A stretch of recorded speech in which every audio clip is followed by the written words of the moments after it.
Болш десіз.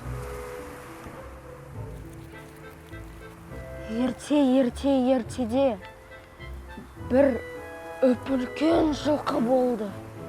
Ұшып, жүгіріп, қарап қалса, ешкім жоқ. Орманнан түлкі шықты. Дүкенбай, сен әйке шақырып жатыр. Сосын не болды? Ертең айтам.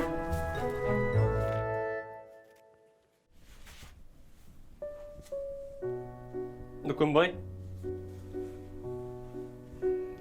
қайда жүрсің? Бітпейтін бос әңгімелеріңді айтып жүрсің бе? Бос әңгіме айтқанша, мынау үйдегі шаруасын бітірмейсің бе? Бүгіннен бастап ешқайда бармайтын боласың. Түсіндің бе?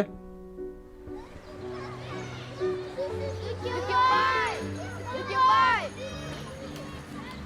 Не болды? Дүкенбай, шықсай, әрі қарай не болғанын айтасың. Қазір.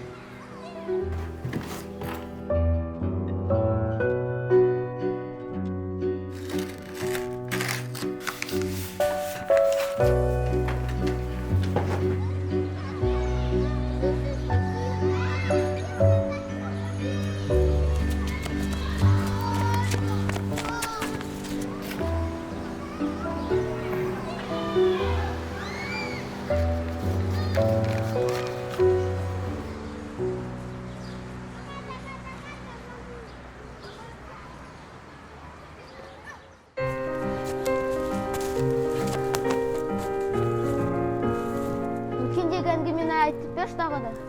Ашты, зымыран сияқты.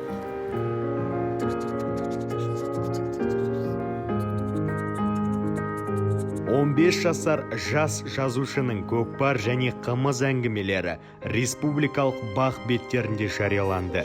2010 жылы Дүкенбай Досжан тәуелсіз Қазақстанның ең көп оқылған жазушы атағына ие болды. Оның шығармалары әлемнің 19 тіліне аударылып, қазақ энциклопедиясына есімі алтын әріптермен жазылды.